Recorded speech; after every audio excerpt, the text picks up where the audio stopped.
That's right. Yeah, we had samples that were 5 years old that were absolutely terrifying to take. Like good wine, huh? Yeah, well, I don't know. I got into trouble. It was one of those situations. I had a curandero friend, Don Fidel Mosambite in Pucallpa, and he had given me this bottle of ayahuasca as a going-away present. And I had kept it for like 5 years. So in 5 years, you forget what the details are. And I got it out to turn myself and these two other people on. And I couldn't remember whether he said, always shake the bottle or never shake the bottle. And there was about 1.5 inches of sediment in the bottom of this thing. So I said, well, reasoning pharmacologically, it's better to shake it than not to shake it. So I shook it furiously, and then I can't remember what it was. I think I had taken it the week before, a different batch. So I thought maybe I'd picked up a little tolerance. So I said, well, maybe I picked up a little tolerance. Let's just go, instead of the normal 100 milliliters, let's go for 120. And so then I instructed these people that it would come on in about 1 hour and 20 minutes and so forth. Well, 15 minutes into it, they were both unable to speak.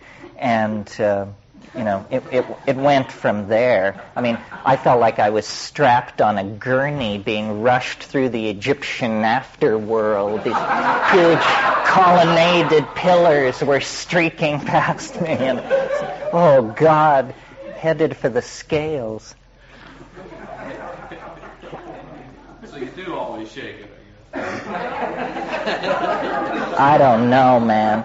I don't know. That was a lip buzzing one. I felt that was coming close to overdose. It went on for a long, long time, and finally, 4 hours into it or something, we turned on some lights, and there were those fan-shaped little schmiggies. Well, I hadn't seen those since I gave up LSD 10 years ago. You know, those little things that with the lights on or on the walls going,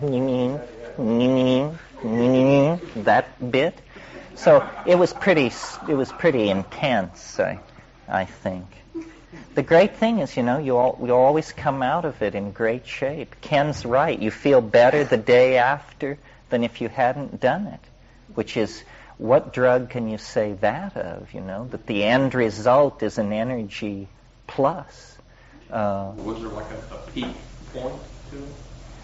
Well, see, I think that we're on the edge of ayahuasca, and that what they say, if you really get down with them, is that the diet is everything, and that you're a tourist and you're here for a few weeks, and yes, we'll give you ayahuasca, but what this is really about is controlling diet over a period of months, even years, and taking a regular regimen of this stuff and transforming yourself into some kind of other person.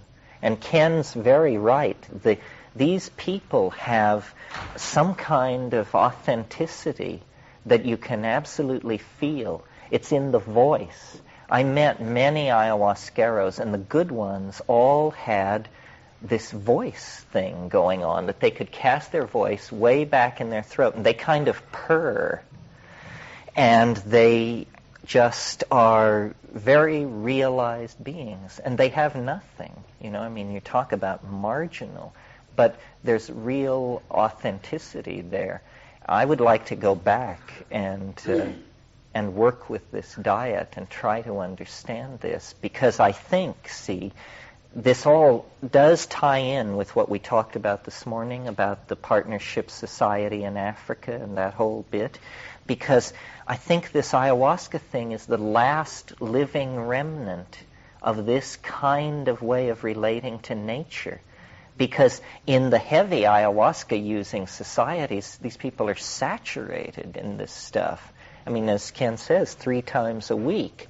And it's really changing how they look at the world. And they are, in empathy, at equilibrium, aware of the ebb and flow of appropriate energy in the situation. So it's interesting to me, that in the New World, a human group could have reestablished this partnership paradise in a situation, an environment which quite closely parallels the African situation of 20,000 years ago. In other words, it's a continent covered by forests. And in this extremely floristically rich environment, these people have gotten together the fix, so that humanness feels good. And isn't it interesting that the fix turns out to be not a drug, but a shifting of the ratios of neurotransmitters already present in the organism, as though, we're just out of tune. We have evolved out of tune.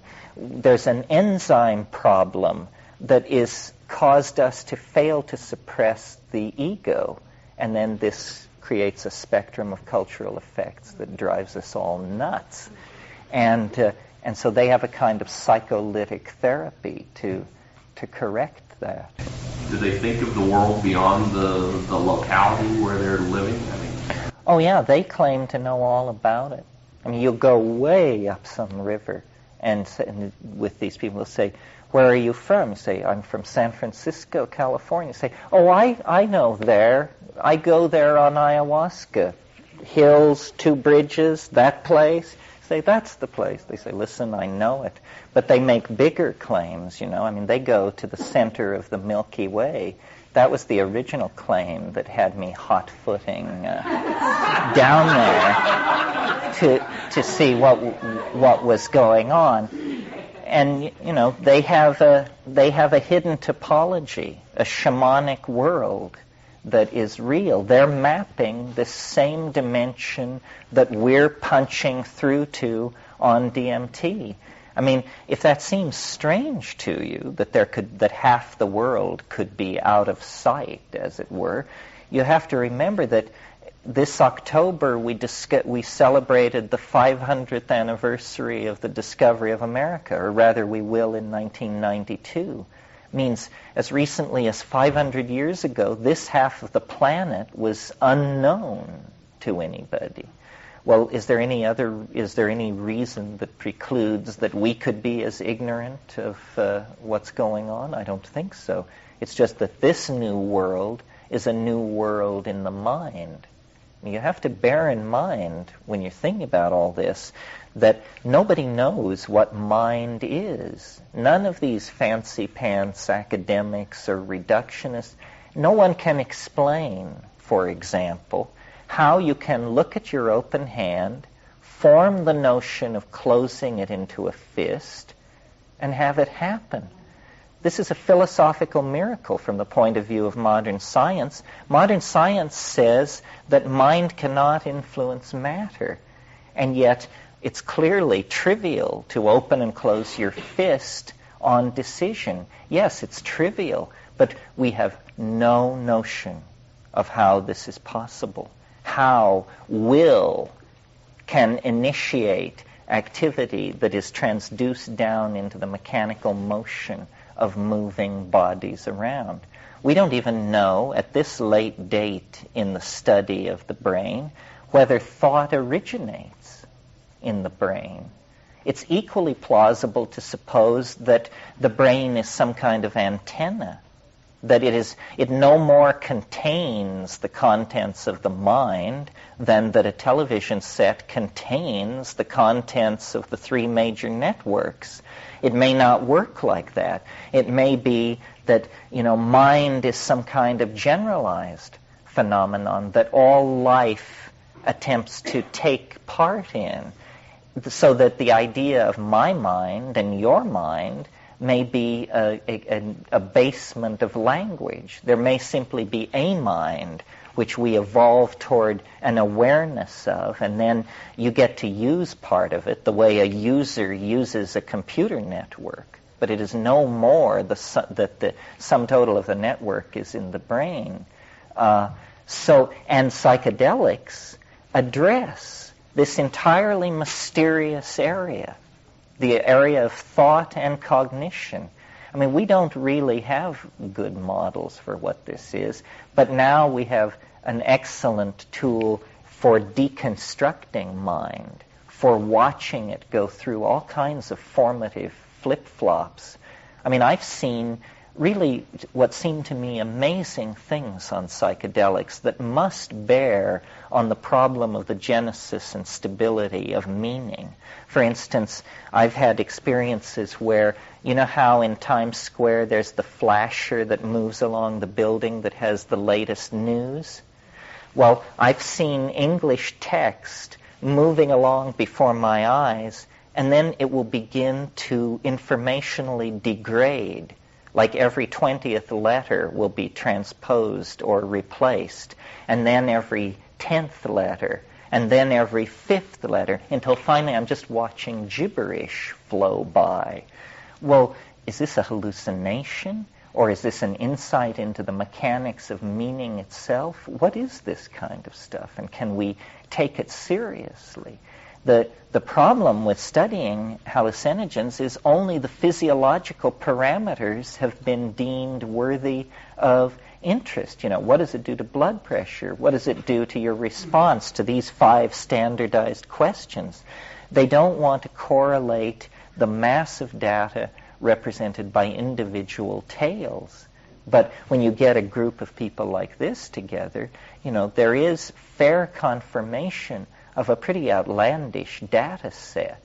I mean, how many people here have encountered non-human entities or what appeared to be non-human entities on a psychedelic? 1, 2, 3, 4, 5, 6, 7, 8, 9, 10, 11, you know, more than half of us. Well, what do the other half of you think about that?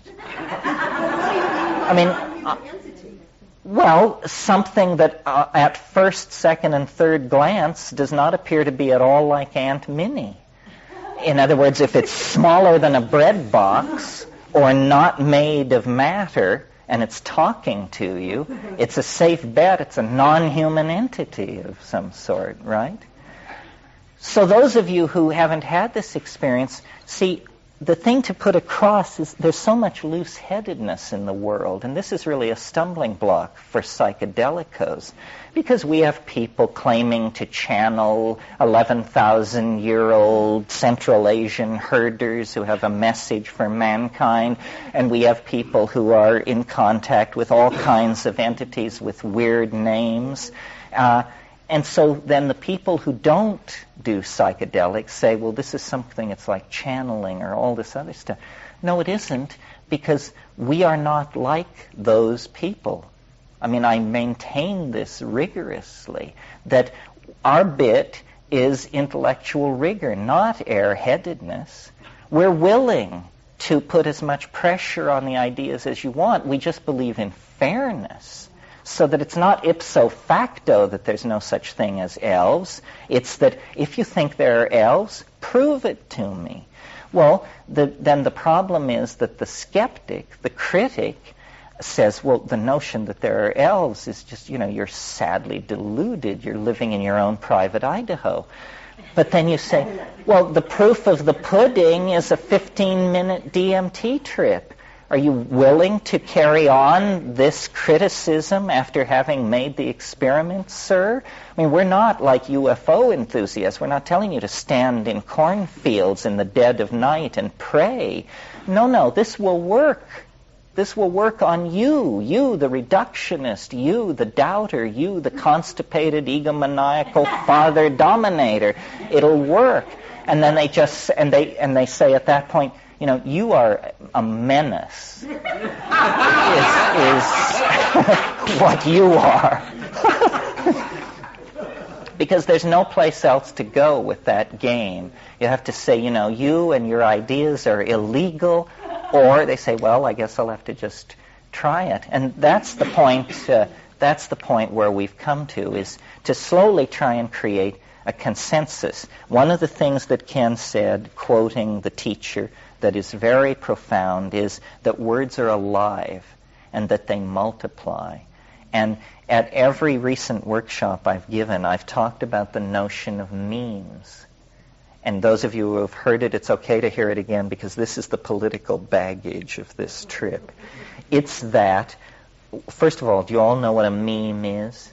A meme is to information as a gene is to genetic information. So the way to think of a meme is it's the smallest unit that an idea can be broken down into without losing its coherency. Ideas are made of memes. And memes, like genes, compete in an environment very much like the environment in which Darwinian natural selection goes on. So a new idea is a meme, and it immediately begins to compete with other memes in the ideological environment. And the psychedelic meme is such a meme. Now, one profound way in which memes are like genes is genes can be copied, they can be replicated, they can be passed around. So can memes. When I tell you something which you remember, I have taken a meme, and if 15 of you remember it, I have propagated the meme to 15 new individuals. Each one of them is capable of now passing this meme along, provided they replicate it with sufficient fidelity. And this is a problem of information degradation, that if the meme is not reinforced, it peters out. And someone says, well, what did so-and-so say? And then you get a version that, is unrecognizable. I have this experience all the time because people come up to me and say, I thought it was wonderful where you said that, and then they break out with something not only that I've never said, but that I never could have conceived of and probably don't agree with. So keeping the memes straight is very important. And the psychedelic meme is competitive with, the just say no meme, for example. And I believe that on a level playing field, the most open-ended memes will prevail. That what is a good meme is a meme that doesn't foreclose its options. Because as soon as you have a closed cycle of explanation, whether it's Egyptian theology or Marxist-Leninism, there's no way out. It's like Gödel's incommensurability theorem. No formal system can generate all possible formal statements within the system. In order to keep that option open, you have to preserve a lack of closure. And this is one of the things about the dominator ego that makes it a little like being stupid to be under the influence of the dominator ego. It always searches for closure. It always wants to bring things around and close off the explanatory cycle because it interprets open-endedness as a kind of threat, a feminine upwelling or a boundary-dissolving influence. So it's very concerned to generate some kind of closure. That's why we always hear about the unified field theory and the end of history and this and that. These dominator models seek finality. The trick is, to live in the presence of the mystery, not as an unsolved problem, but as a force for personal transformation. By knowing that the mystery exists, we are empowered to relate to it and to nurture the mystery within ourselves. In other words, you don't kill being. The theory kills. The letter kills. The real facts of the stuff of being are locked in the primacy of immediate experience. And this is why the psychedelics are so powerful, because this is what they address. It's not an idea. It's not an ideology. It's a transformation of the felt presence of immediate experience.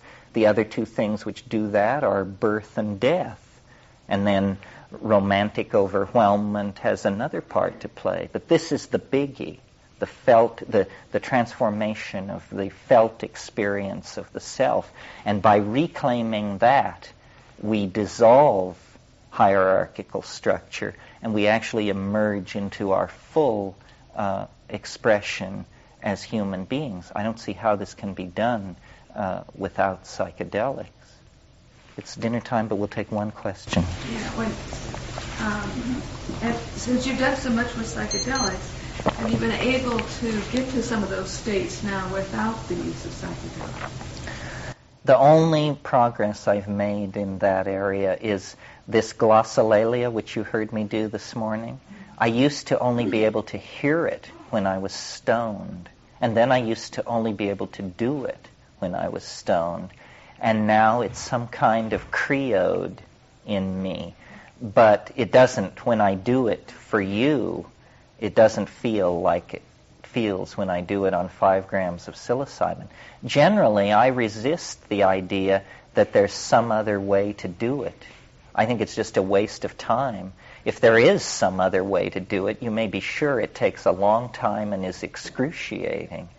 And I would be alarmed if psychedelic phenomena began to intrude into my normal waking existence, because it isn't a state of enlightenment or at-one-ment or clarity. Those are lower levels of it. But the full-on thing is so intense that it's very reassuring to know that a substance is doing this, and that when the substance goes away, the phenomenon will go away.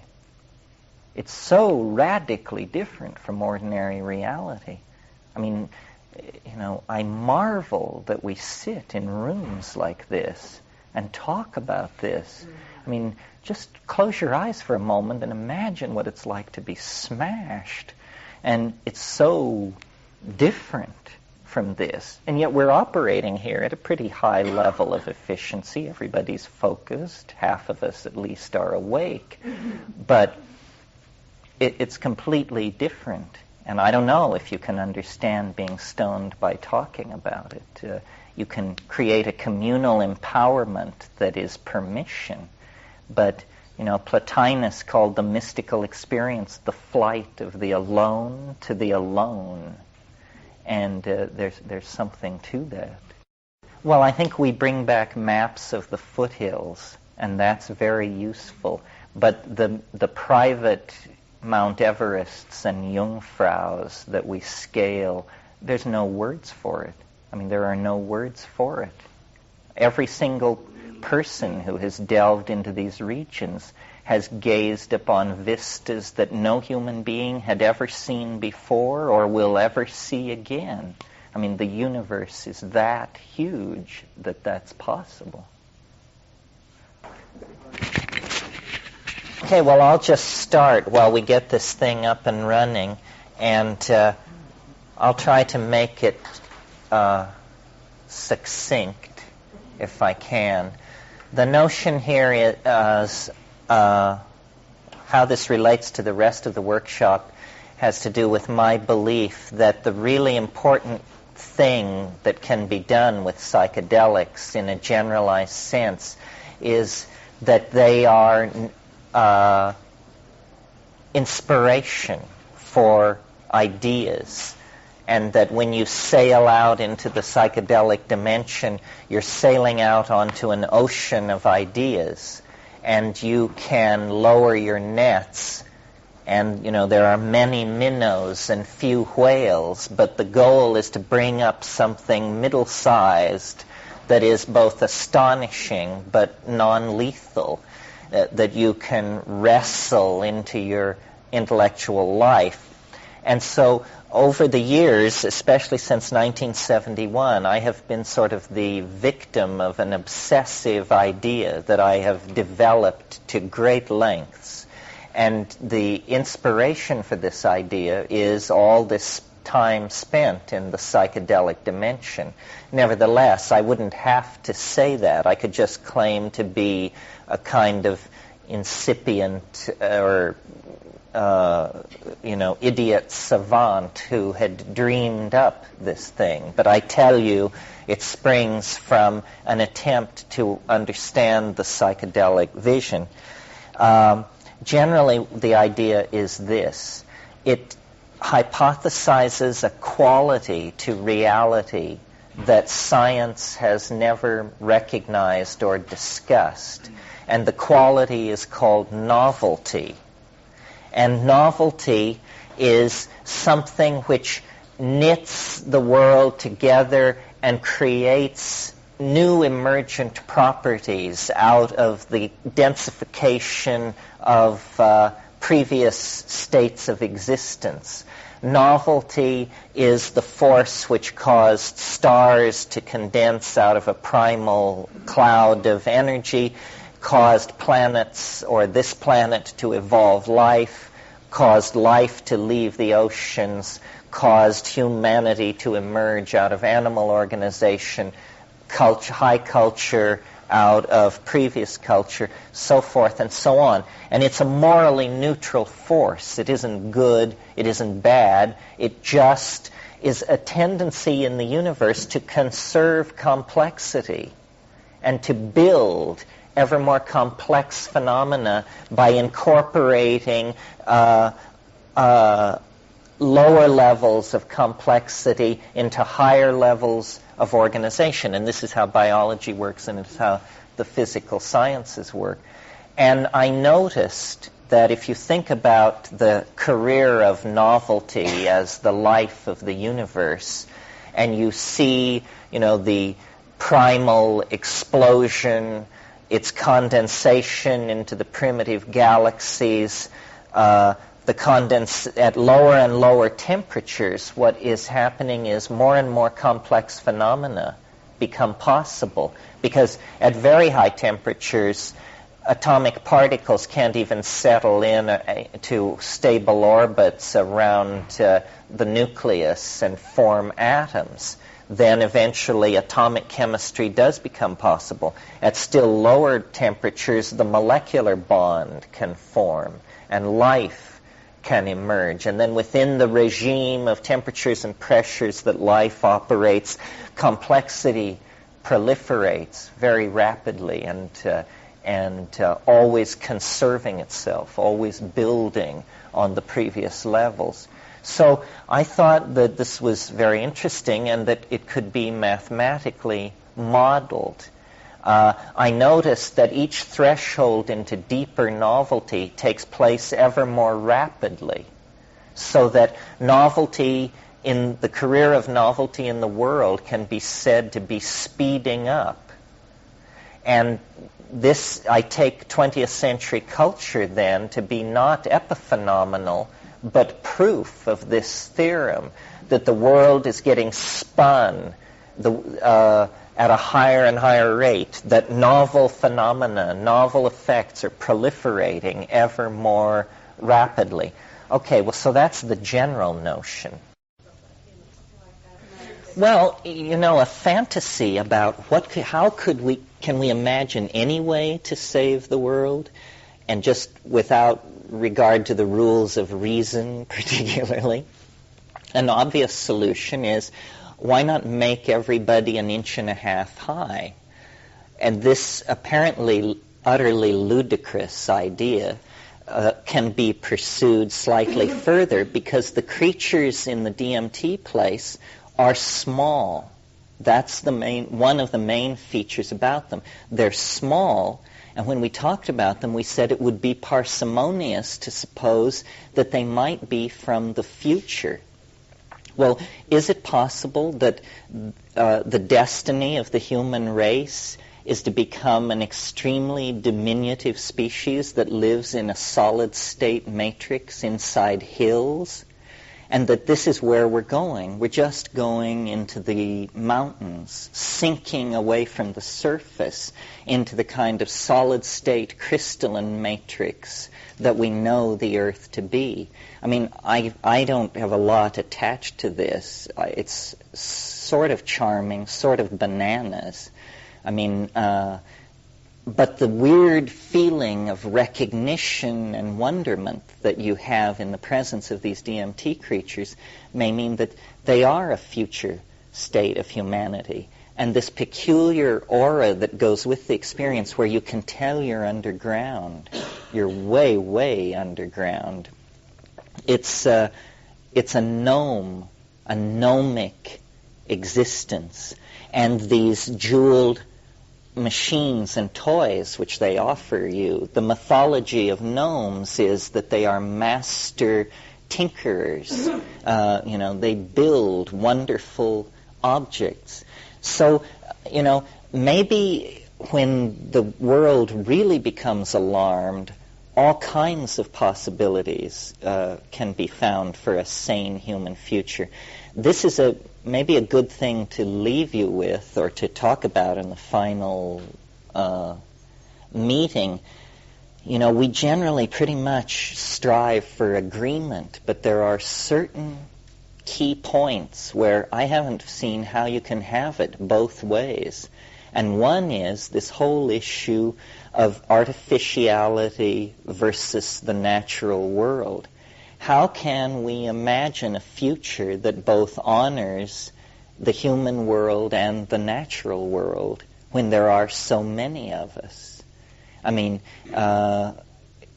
turning everybody into the size of a fruit fly is one possibility, but we haven't been making a lot of progress along this line of research recently, so it doesn't look like it's a near-term thing. Well, then the more sophisticated version of that is, can the human intellect be downloaded into circuitry? Can we somehow have an existence that we would recognize as an existence without a body? And do we want that? And what is that like? And what does it say about our souls if we choose that? These are pretty strange questions. What is human nature in the absolute absence of nature? A very interesting fantasy that you can undertake as a lifetime project, I do this all the time, is to imagine what you would make the world be like if it could be any way you wanted. And, in the first half hour of exercising this fantasy, you realize that all our imaginings are conditioned by the constraints of matter. I mean, so you start out and you say, well, if I could have anything, I don't know, I guess I'd live in the Frank Lloyd Wright waterfall house and have my Testarossa parked outside. And then you realize, that this is a stupid fantasy, and that you could live in the Leningrad library if you wanted and have your space shuttle parked outside. And then you realize that's a stupid fantasy, and then you realize, that there are no limits, that if mind were not constrained by the rules of physics, we don't know what we are. We don't know the castles that we would build in the air.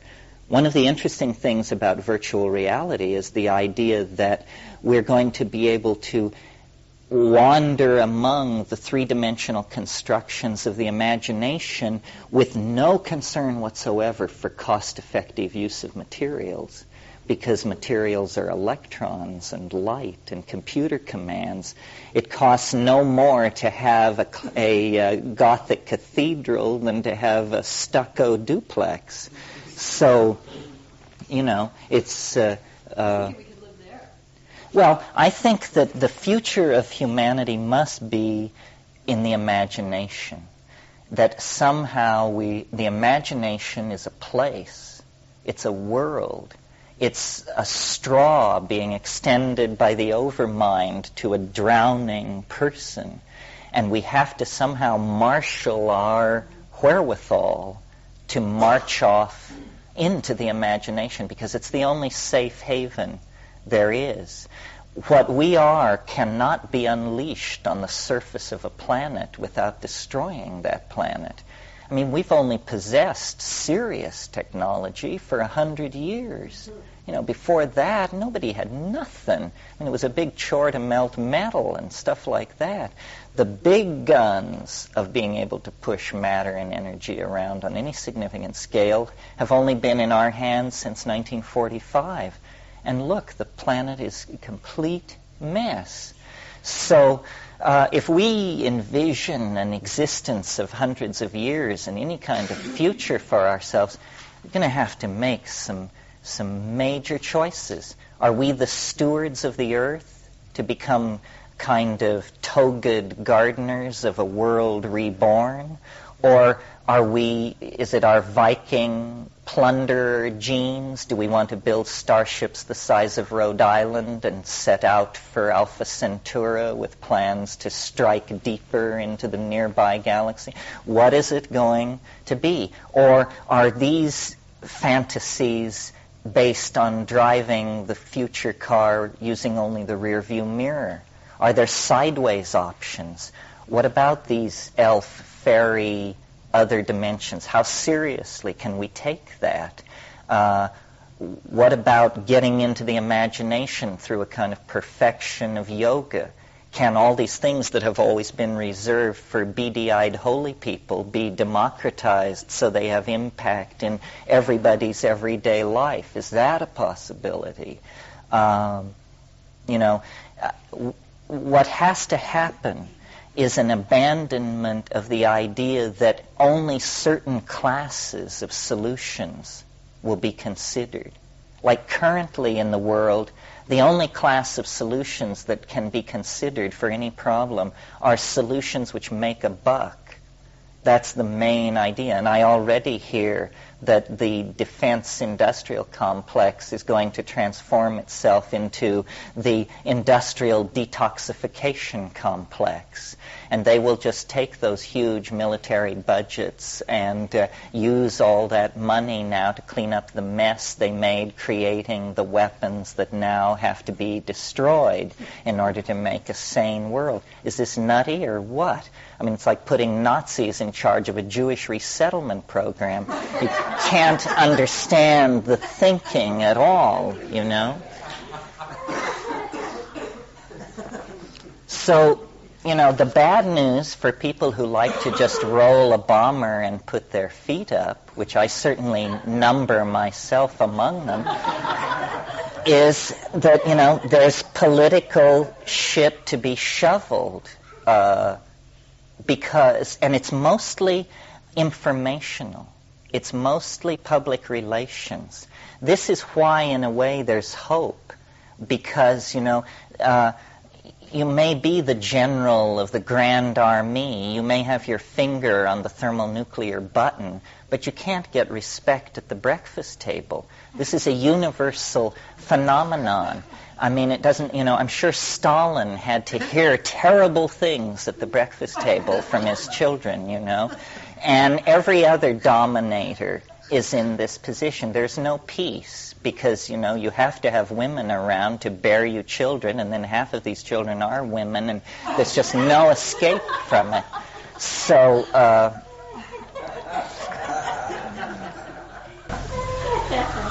you just lost a groupie. Well, I think this is the great principle which makes change possible, that information travels everywhere, and the best ideas will win. If we can level the ideological playing field, as the stakes are raised higher and higher, more and more desperate options will be considered, and eventually they will even come to such mad fringes as ourselves and say, well, everything else has failed. What do you people have in mind? Yeah. It seems to me that one of the things that's happening or happening more frequently is that when the masses of people change their mind, is what's happening in Europe right now. The major changes just happen, like overnight. And that's one of the things that can be happening. The mind itself changes sufficiently so that it's a quantum. A switchover. Yes, well, one of the most interesting things that I think is going on in the world with all this stuff in Eastern Europe and China and so forth and so on, that's not been commented upon very much, and you can see why when I comment on it. All of these changes are driven by huge crowds, massive crowds. Never in history have rulers had to face crowds of 1 million people standing in the center square of the city screaming, "Resign, resign." Erich Honecker, when the notes came out of the East German Politburo meeting, he was all for turning the army loose on these people. And the Krenz and the people around him said, "Erich, you can't beat up 400,000 people. There's no way to do it." And somebody said you need 100,000 people to wag the tail of the Bolshevik dog. You need 500,000 people to kick the Bolshevik dog out of the house. And there are more than Bolshevik dogs needing to be moved around. I think that this perestroika thing is totally unwelcome in the Western democracies because we're running a skin game. I mean, we could use free elections. Free elections are when you don't have federal subsidies for parties which have to have millions of members to qualify. We could use a renunciation of the leading role of the Republico Democratisti party, which has ruled this country for 200 years with an iron hand. I mean, all of this openness needs to come here. Our premise is we just live in an illusion. I mean, my hope for the Soviet Union is that it will become so free because, there's nothing like a convert to really get obsessive about the pure stuff, that they will get so free that they will shame this country. I mean, this country, when you think about what's happening with reproductive freedom, and the notion that we're considering turning half the population into second-class citizens who could be forced by law to face a life-threatening experience that they're not interested in. I mean, this kind of thinking is very bizarre. Thinking about the future and what the challenges will be and where people like ourselves are going to have to stand in all this, I think, based on the time wave and based on reading the newspaper, that the great stumbling block now in the formation of a sane global agenda is religious fundamentalism. And all three of the monotheistic religions are just guilty of this malarkey. I mean, Islamic fundamentalism is going to make enormous gains in the next little while. I see the resonance to the gains of Islam that we looked at last night coming in the fact that if you combine Kazakhstan, Uzbekistan, and Azerbaijan into one country, it will be the world's largest Muslim country. It's almost twice the size of Iran. This is coming as the Soviet Union twists apart. The Islam is going to be the major real estate windfall, is going to go in their direction. Zionist fundamentalism in the Middle East is making it impossible to get a solution there in a situation where 4 million people are arrayed against 500 million people.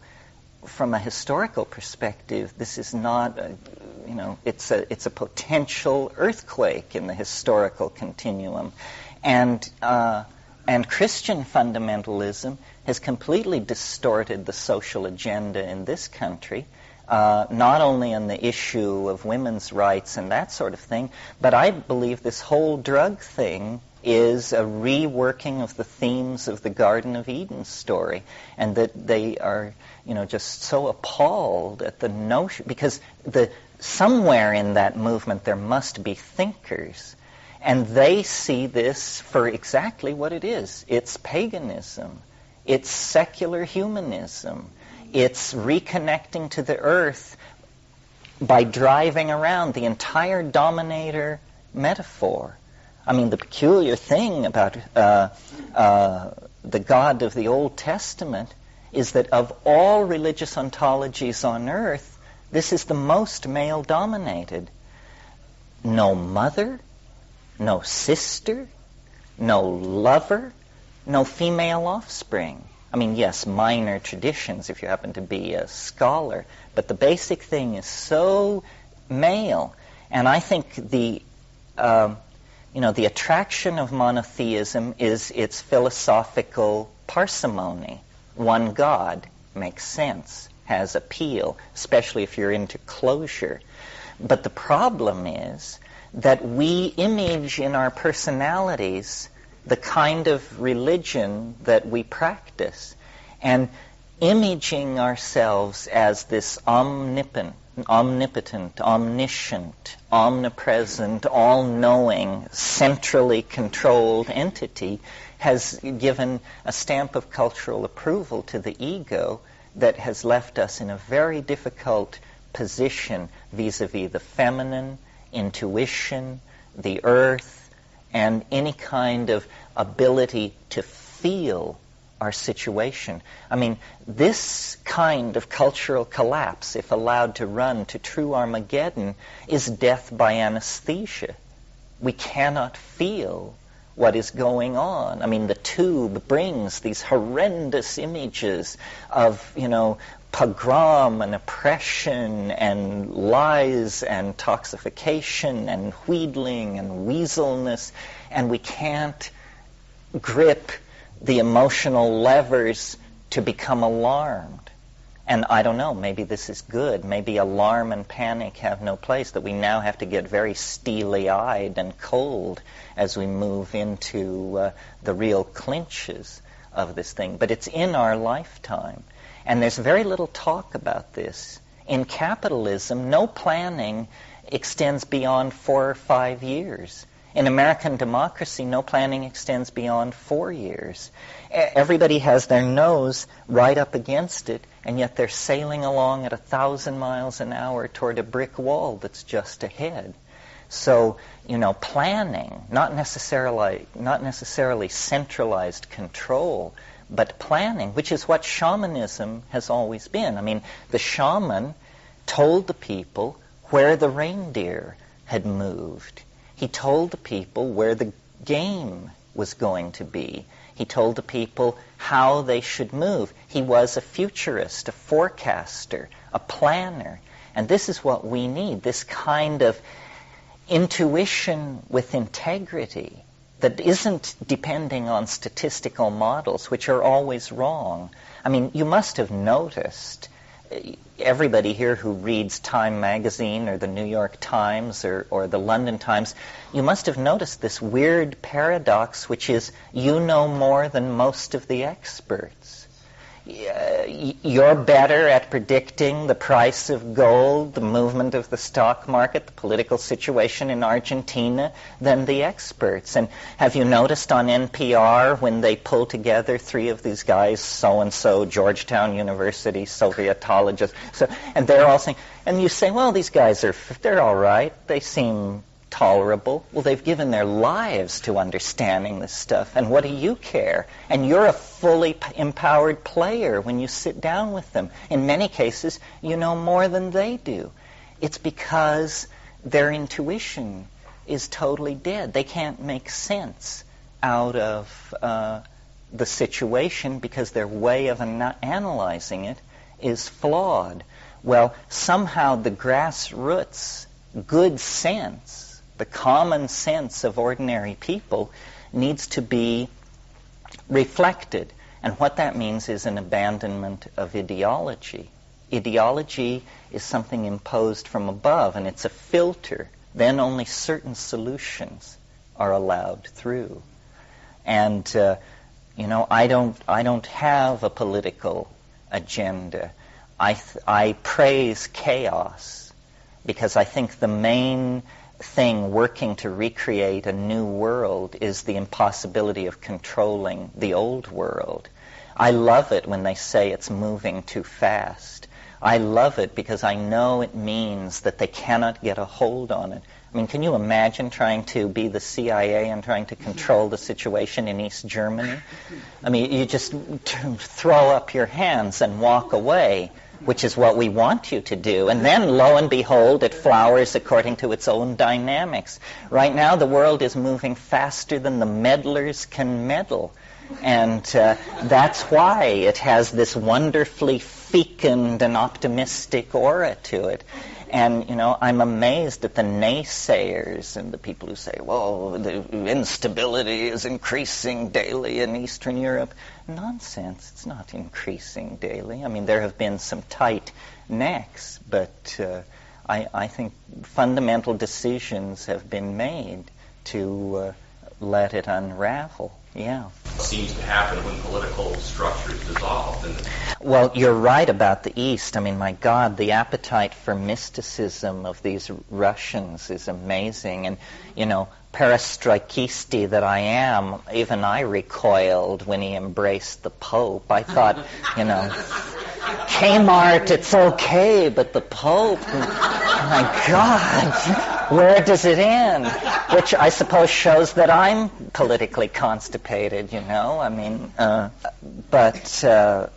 well, I just saw a newspaper this morning, so I've cheated on you. He who has seen the most recent newspaper will win. Apparently, Shevardnadze has said it's a mess and they'll just chop off all arms shipments to everybody and everybody else should do the same, and that this is the problem, that all these governments are armed to the teeth and enough. So I don't know. Shevardnadze, the foreign minister. Yeah. Well, see, this is another thing that's interesting about virtual reality. You know, it costs now in California basically $200,000 to live in the kind of home that when I was young you bought for $25,000. But in virtual reality, building costs drop to zero. What if we could wean people away from matter? I mean, what if the tackiest thing you could possibly be into would be a physical object? A physical object. And so people would live in white-walled apartments, and no paintings would hang on these walls, and no knickknacks and $6,000 quartz crystals ripped out of Brazil, and all of that stuff. And yet everybody could be as hedonic and as stuff-oriented as they wanted, but none of it would be real.